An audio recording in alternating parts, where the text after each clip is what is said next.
ठीक है, हम अपना लेक्चर शुरू करते हैं।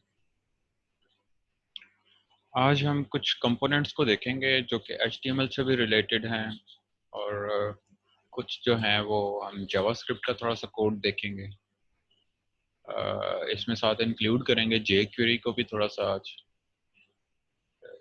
लिंकिंग देखेंगे और एक्सटर्नल CSS को कैसे हम बनाते हैं, कैसे क्रिएट करते हैं और किस तरह से हम लिंक करते हैं वो देखेंगे। फाइल पाथ्स को डिस्कस करेंगे और साथ में होस्टिंग पैनल जो है उसको देखेंगे आज। आप लोगों के लिए मैंने एक जो है वो डमी अकाउंट क्रिएट किया है तो हम उसको देखेंगे। हो सकता है कि आप में से कुछ लोग जानते हों उसको, जिसको सी पैनल कहते हैं बेसिकली, और और कुछ लोगों के लिए नया हो। तो बहरहाल उसको भी देखेंगे कि किस तरह उसमें फाइल्स को अपलोड करते हैं और अपनी फाइल को ऑनलाइन देख सकते हैं। ठीक है।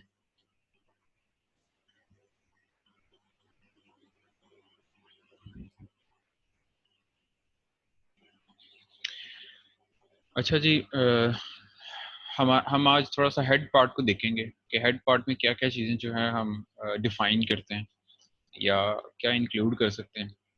तो हेड पार्ट के अंदर बेसिकली सबसे पहले आप टाइटल डिफाइन करते हैं। ठीक है, टाइटल टैग को हम देख चुके हैं पहले।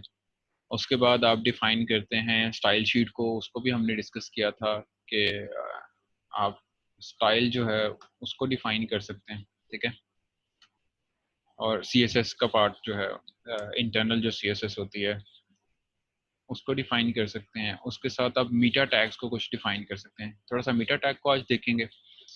साथ में देखेंगे कि किस तरह से आप एक्सटर्नल CSS को डिफाइन कर सकते हैं। हम सबसे पहले देखते हैं कि मीटा टैग्स क्या होते हैं। मीटा टैग बेसिकली वो टैग्स होते हैं जो कि थोड़ी सी इंफॉर्मेशन रखते हैं आपकी वेबसाइट के हवाले से। ठीक है, ये बेसिकली कोई पार्ट प्ले नहीं करते कि HTML का कोई व्यू अच्छा करते हो या आपकी CSS को एनहेंस करते हो। ये उसमें कोई पार्ट प्ले नहीं करते, कोई एडअप नहीं करते। लेकिन ये टैग्स क्या करते हैं, इंफॉर्मेशन प्रोवाइड करते हैं आपकी वेबसाइट की टू डिफरेंट सर्च इंजन्स कह लें। इसमें आपने डिस्क्रिप्शन दी होती है, इसमें आपने कीवर्ड्स डिफाइन किए होते हैं, इसमें आपने कुछ और टैग्स हैं जो कि बताए होते हैं, और इसमें कुछ ऐसे टैग्स भी हैं जो कि हेल्प आउट कर सकते हैं आपको किसी सिनेरियो के लिए। फॉर एग्जांपल आपकी वेबसाइट जो है वो लाइव स्कोर दे रही है क्रिकेट का। ठीक है, तो आप उसको अपडेट करना चाहते हैं कि वो ऑटोमेटिकली जो है ना वो after a certain time update हो, तो आप मीटर टैग को यूज़ कर सकते हैं to update after few seconds और मिनट्स और समथिंग। ठीक है, तो कौन कौन से टैग्स होते हैं। एक टैग है करैक्टर सेट। ये बाय डिफ़ॉल्ट जब आप इसके ऊपर ड्रीमवेवर पे क्रिएट करते हैं तो ये आपको बाय डिफ़ॉल्ट जो है वो प्रोवाइड कर देता है। ठीक है,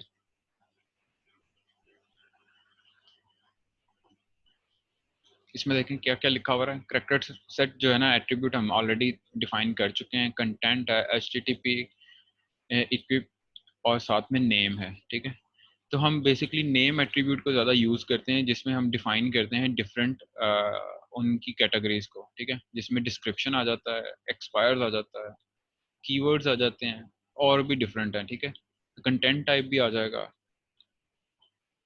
तो सबसे पहले हम डिफाइन करते हैं डिस्क्रिप्शन कि हमारी वेबसाइट है किसके बारे में। ठीक है, उसमें जो कंटेंट होता है उसमें आप उसकी वैल्यू को पास करते हैं कि डिस्क्रिप्शन, इस मीटा टैग का जो है वो कैटेगरी क्या है, डिस्क्रिप्शन है।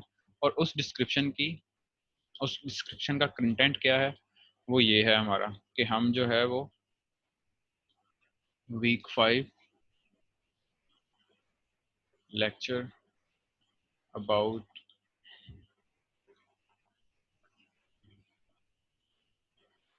ठीक है, और जब सर्च इंजन्स क्रॉल करते हैं तो वो इन टैग्स की मदद से ये इंफॉर्मेशन जो है वो डिटेक्ट करते हैं, इनको एक्सट्रैक्ट करते हैं आपकी वेबसाइट से। इसी तरह नेम, कीवर्ड, ये कीवर्ड्स भी आपके सर्च इंजन जो है वो क्रॉलिंग के दौरान एक्सट्रैक्ट करते हैं। इसमें आप कीवर्ड्स बता सकते हैं कि आप कर क्या रहे हैं। कीवर्ड्स हेल्प आउट करते हैं।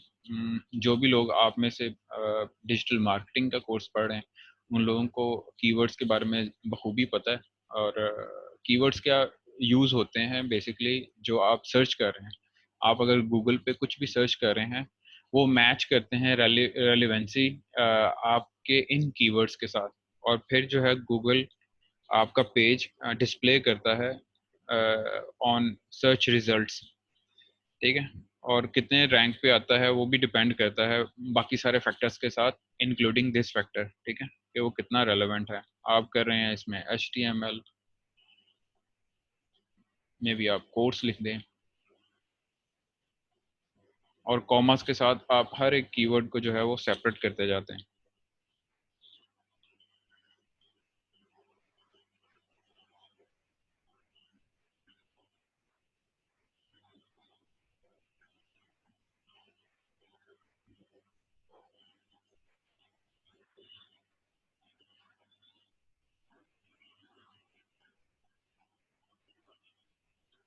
ठीक है, इसको क्लोज कर देते हैं। और अगर आप ये चाह रहे हैं कि आपका जो पेज है वो रिफ्रेश हो आफ्टर अ सर्टेन टाइम, तो हम उसको देखते हैं, क्योंकि इस वक्त आपका जो पेज है उस पर कुछ भी डिस्प्ले नहीं हो रहा। अगर आप इसको ब्राउज़र पे चेक करें, रिफ्रेश करें, तो आपके पेज के ऊपर कुछ भी डिस्प्ले नहीं हो रहा। सिर्फ वही चीज़ें डिस्प्ले हो रही हैं जो कि आपने हेड पार्ट के अंदर जो है डिफाइन की हैं। अगर आप इसका पेज सोर्स देखते हैं तो आपके पास वो चीज़ें डिफाइंड हैं। ठीक है, वापस आते हैं अपने कोड पार्ट पे और देखते हैं कि हम कुछ डिफाइन कर पाए बॉडी पार्ट में। हम एक हेड डिफाइन करते हैं, H1 वीक 5 लेक्चर, और यहाँ पे एक पी टैग, ताकि हमें कुछ नज़र आए और हमें पता चल सके कि क्या डिस्प्ले हो रहा है।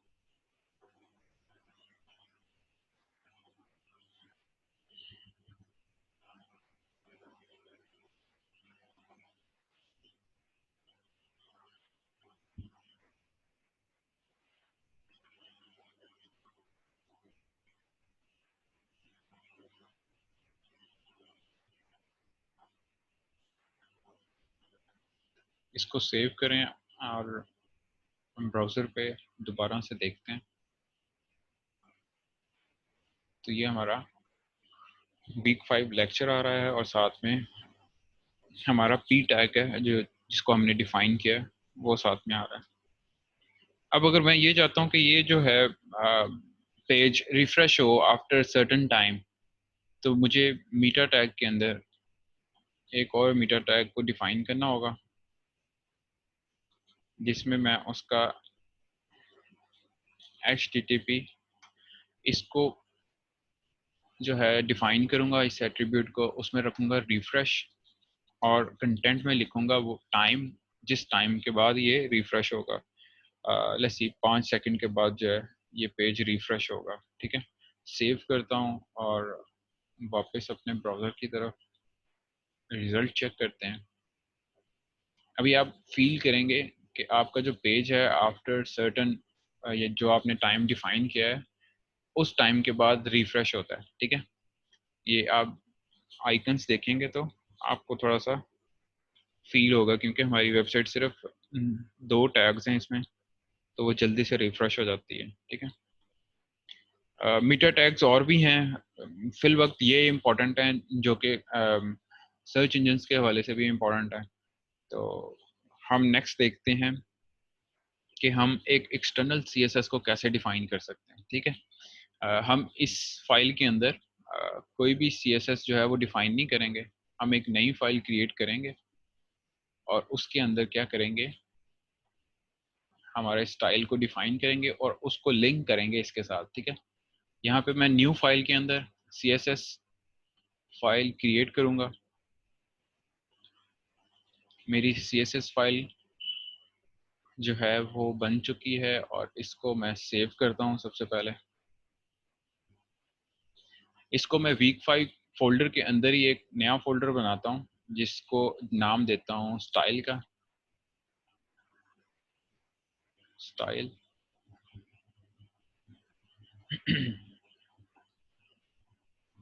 और इसके अंदर CSS या स्टाइल डॉट CSS रख देता हूँ,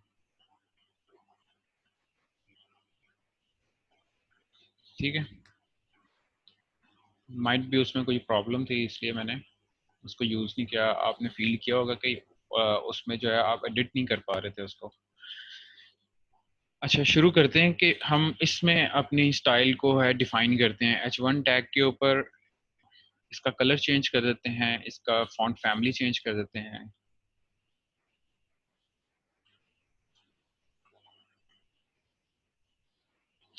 कलर हम रेड कर देते हैं ताकि हमें प्रोमिनेंट हो, और साथ में फॉन्ट फैमिली जो है वो डिफरेंट कर देते हैं। इसको सेव कर लेते हैं और साथ में जो हमारा पी टैग है उसको डिफाइन कर देते हैं।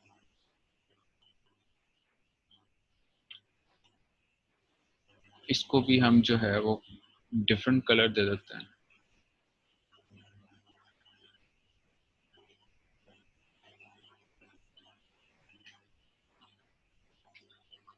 ठीक है, ये हमने सिंपल सा स्टाइल जो है वो डिफाइन किया है।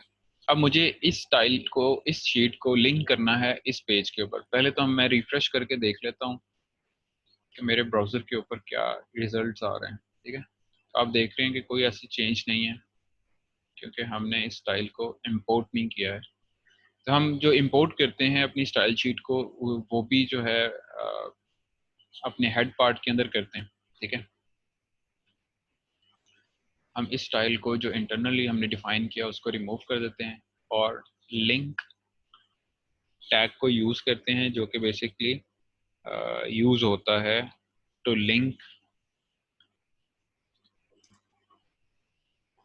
एक्सटर्नल CSS, ठीक है। और किस तरह से इसको लिंक करते हैं हम, इसका एट्रीब्यूट रेल होता है, ठीक है।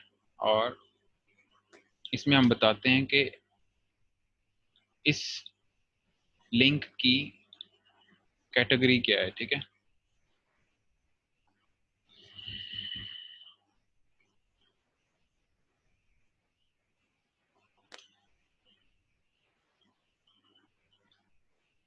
ठीक है, ये स्टाइल शीट है, हम इसको ये बताते हैं और साथ में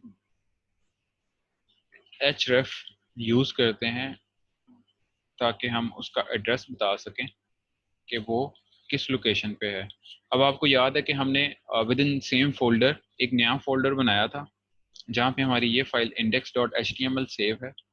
हमने उसके अंदर ही एक स्टाइल के नाम से एक फोल्डर बनाया था, उसके अंदर हमारी CSS पर जो है ना वो हमने क्रिएट की थी, ठीक है। तो हम style स्टाइल स्लैश, तो ये हमें बता रहा है कि दो फाइल्स वहाँ पे पड़ी हैं, तो हमने वन के नाम से इसको क्रिएट किया हुआ है, ठीक है।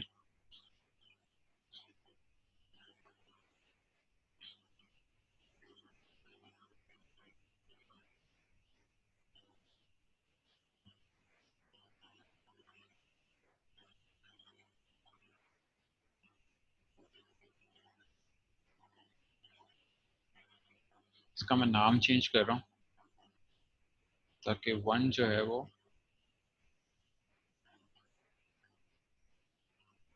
यस ओवरराइट, ठीक है। और यहाँ पे भी हम HTML के अंदर जो डिफाइन कर रहे हैं इसको भी अकॉर्डिंगली style.css कर देंगे। अभी हमने क्या किया कि हमने एक लिंक टैग डिफाइन किया है, उस लिंक टैग को बताया है कि इस लिंक टैग की कैटेगरी क्या है, स्टाइल शीट है, ठीक है। कुछ और लिंक टैग भी होते हैं जो हम डिफरेंट फाइल्स को इंपोर्ट करने के लिए इस्तेमाल करते हैं। तो ये बेसिकली लिंक कर रहे हैं हम एक एक्सटर्नल स्टाइल शीट को, CSS की फाइल को, और उस स्टाइल शीट को हम एक डिफरेंट फोल्डर के अंदर या उसी सेम फोल्डर के अंदर भी डिफाइन कर सकते हैं। तो बेटर प्रैक्टिस यही है कि आप जितनी भी स्टाइल शीट डिफरेंट डिफाइन करते हैं, मे बी वो एक पूरे आपके वेबसाइट के लिए है या सर्टन डिफरेंट पेजेस के लिए है, तो आप उनको एक फोल्डर के अंदर डिफाइन करें, ठीक है।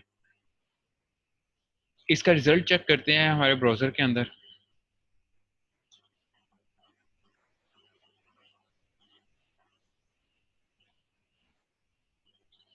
अब देखें कि क्योंकि हमारा पेज जो है आफ्टर 5 सेकेंड्स खुद ही रिफ्रेश हो रहा है, तो हमें रिफ्रेश करने की ज़रूरत नहीं पड़ी, तो हमारा जो रिज़ल्ट था वो हमारे सामने था, जो हमने इम्प्लीमेंट किया था यूजिंग एक्सटर्नल CSS, ठीक है।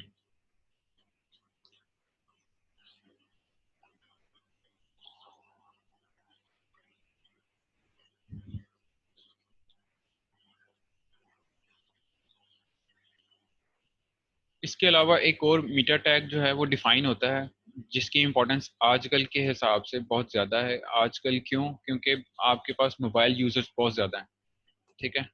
तो वो मीटा टैग बेसिकली डिफाइन करता है कि आपका वेब पेज जो है वो मोबाइल फ्रेंडली है, ठीक है।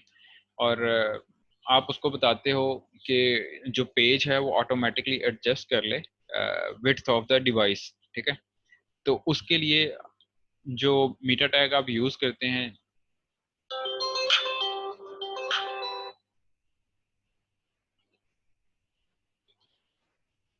उसको डिफाइन करता हूँ मैं अभी।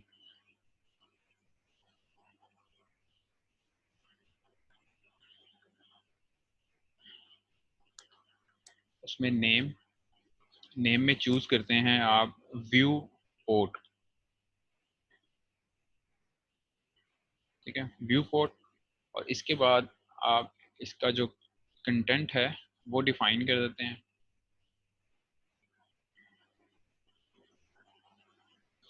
और कंटेंट में लिख देते हैं विड्थ इक्वल्स डिवाइस विड्थ,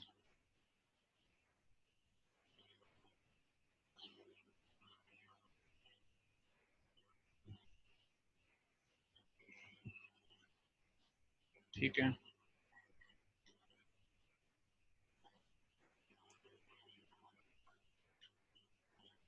और साथ में डिफाइन कर देते हैं कि इनिशियली उसका स्केल क्या होगा, ठीक है, 1.0,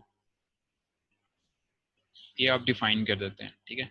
इसका रिजल्ट चेक करते हैं अपने ब्राउजर एंड पे, क्योंकि रिजल्ट इसका सेम रहेगा। हमारे पास जो है वो कोई ऐसी चीज़ हमने डिफाइन नहीं की है जो कि डिफरेंट हो,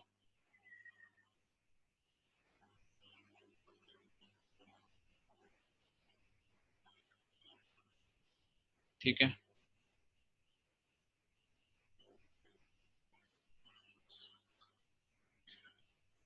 अब आप ये देखें कि यहाँ पे हमारे वीक 5 लिखा हुआ आ रहा है, जो कि हमने अपने वेब पेज के अंदर तो लिखा नहीं है। इसको मैं अगर रिफ्रेश करता हूँ बैक कोड को, तो उसको ज़रा देखें। आप सब लोगों से रिक्वेस्ट है कि टाइम का थोड़ा सा ना इसको मेंटेन करें, क्योंकि मैं जब काम कर रहा होता हूँ ना तो बार बार मुझे स्क्रीन आपकी देखनी पड़ती है कि कोई स्टूडेंट आया है और जा रहा है या क्या सिलसिला कार है। तो कोशिश किया करें कि मेंटेन किया करें। बाकी सारे इश्यूज हमारे साथ हैं, समटाइम इंटरनेट हमारा साथ नहीं दे रहा होता, वो एक अलग बात है। लेकिन आप लोग जो लेट आते हैं, काइंडली अपने टाइम को मेंटेन किया करें कि टाइम पे क्लास में आया करें, ठीक है। अब हमारे पास ये बैक कोड है, इसमें हमने वीक 5 जो है अलग से डिफाइन नहीं किया, जो कि हमारे पास यहाँ पे नज़र आ रहा है, ठीक है। आप देख सकते हैं कि टॉप पे जो है वीक 5 लेक्चर से ऊपर भी एक वीक 5 नज़र आ रहा है। अब इसको डिबग करने के लिए हम दोबारा अपने कोड साइड पे जाते हैं और ज़रा गौर से देखें कि कहाँ पे हमारे से मिस्टेक हुई है ऐसी कि वीक 5 जो है वो कहाँ से आ रहा है। अपने हाथ रेज करें जिनको पता है।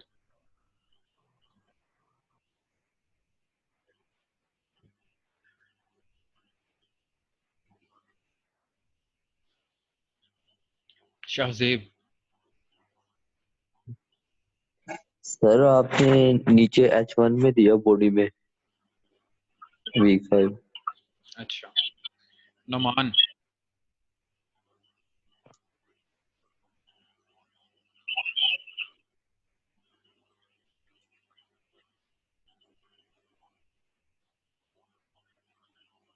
अंबर, सर आपने ये जो लास्ट में मीटा टैग है वो क्लोज नहीं किया शायद इसलिए। जी बिल्कुल ऐसा ही है। जो ये लास्ट मीटर टैग है, मैंने व्यू पोर्ट जो डिफाइन किया था इसको क्लोज नहीं किया है। आप देखेंगे भी कि यहाँ पे इस वक्त रेड जो है 10 नंबर लाइन जो है ना हाईलाइटेड है, टैग मस्ट बी पेयर्ड लिखा हुआ है। तो आप इसको चेक कर सकते हैं कि इसके आसपास कोई गलती है मेरी, ठीक है। तो इसको मैं सेव करता हूँ फाइल को। देखें वो जो रेड हाईलाइटेड था लाइन नंबर 10, वो हाईलाइट उसका ख़त्म हो गया और हम दोबारा से इसका रिजल्ट देखते हैं अपने पेज 5 में और देखें कि वीक 5 वो ख़त्म हो गया।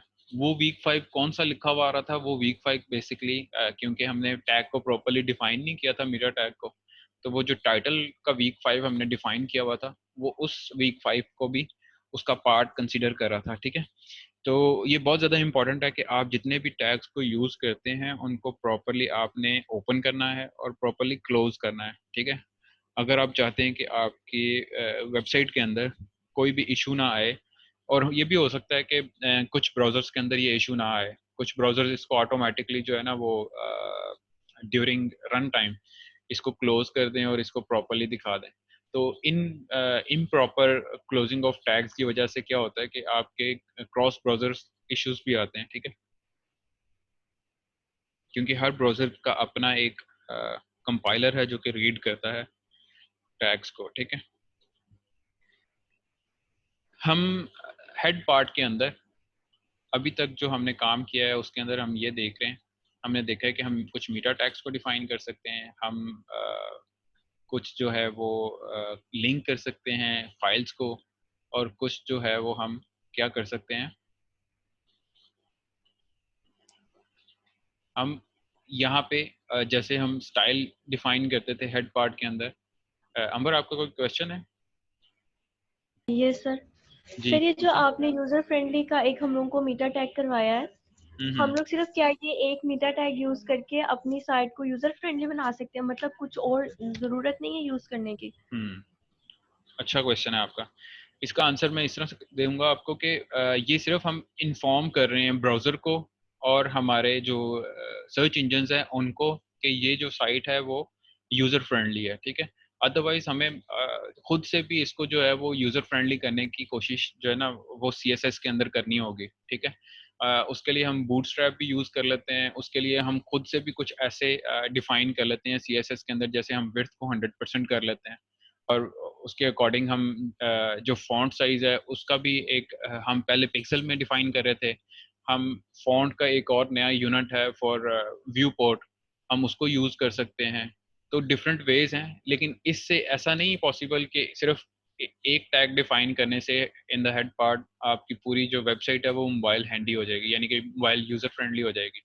आपको उसके लिए काम करना पड़ेगा। ये सिर्फ डिफाइन करेगा कि आपकी वेबसाइट जो है वो यूज़र फ्रेंडली है या सॉरी डिवाइस फ्रेंडली है, ठीक है। तो ये एक सर्च इंजन के पास भी इंफॉर्मेशन जाएगी, और दूसरा इसका इफेक्ट आप खुद से भी चेक करें अपने मोबाइल के ऊपर।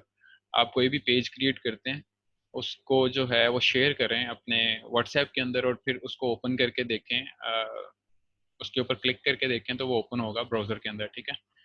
तो आप ये काम चेक करके देखें, ठीक है। दूसरा मैं आपको इसका दोबारा से दिखाता हूँ।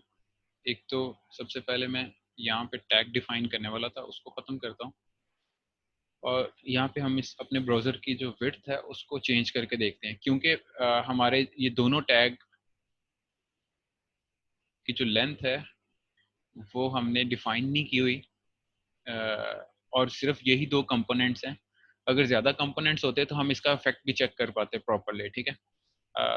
अगर लेक्चर के हमारे जितने भी लेक्चर्स हैं आज, इनके दौरान हम अगर कुछ कर पाए तो हम इसका इफेक्ट भी चेक कर लेंगे, ठीक है, क्योंकि हम कोड के साथ साथ इसको भी चेक कर लेंगे। फिल वक्त हम देखते हैं कि हम किस तरह से जावास्क्रिप्ट को इंक्लूड करते हैं और किस पार्ट पे इंक्लूड करते हैं। हम हेड पार्ट के अंदर